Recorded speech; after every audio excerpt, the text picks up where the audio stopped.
we need deeper investment from philanthropy writ large around the incubation of ideas and the fostering of ideas. Meritocracy is a myth.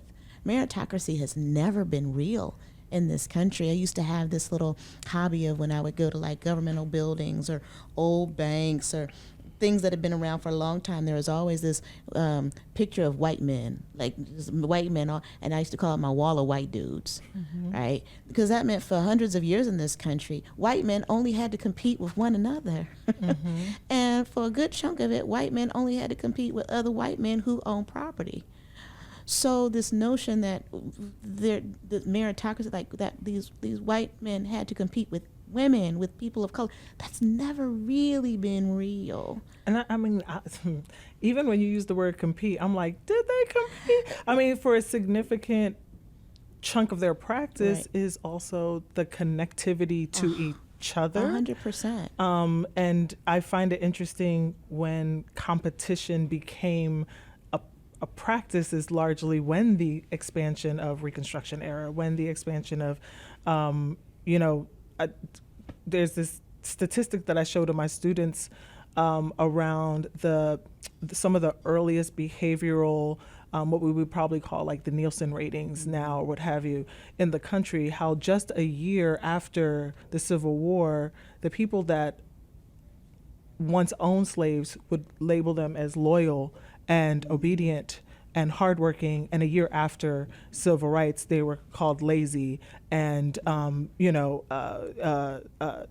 what is the word? Basically like receiving handouts and what have you. And so the shift in how we also designed competition and designed worthiness and meritocracy is very interesting, because it's both a design, but it's also the lack of acknowledging how, as you were mentioning, how wealth positions and in some ways the inherent right to not compete, to get certain standing is just a practice. And Harvard's a great example of this, because for most of Harvard's history, Harvard admissions was not competitive in the sense that most people who applied to Harvard got in, but the only people who applied went to Andover and Exeter. That's right. Right. That's right.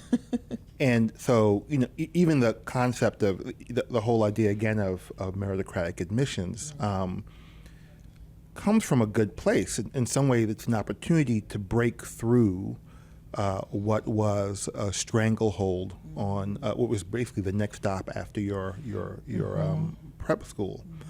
And so again, the notion of meritocracy in institutions, which have never been built on the idea of let's take all the talent and find the quote unquote best, and then using what are fundamentally an impossible task of finding. I mean, I don't know what the admission, I don't know how many seats are at Harvard. I think it's like maybe 1,600 freshman seats at Harvard. It's not like there are 1,600 people who can do the work at Harvard and then there's everybody else. Right. Inevitably. That's right. You are cultivating a community of learners that you want to cultivate. That's right. And whether it's SAT scores or grades, there is no way to sort of disentangle those things from privilege, opportunity, and experience. So we take something which is perfectly unmeritocratic, pretend that it's meritocratic, and then treat race consciousness as an abomination, as a pollution of that meritocracy. That's right. Whereas the best way to get into Harvard is to have some parents who went to Harvard and make sure they had a lot of money. Right. And I say this as an alum, so I want to keep up some of that privilege for myself. But and it's part of what makes this decision so painful. But I even in this, I would be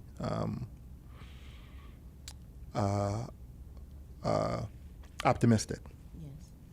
Yes. Because what we are witnessing, as we all understand, are the painful and powerful death throes of a dying idea. Yes. But and that's it's painful. But the death throes are wild. It's like that fish on the boat. That's right, flailing. Flailing badly. You might get your eye taken out.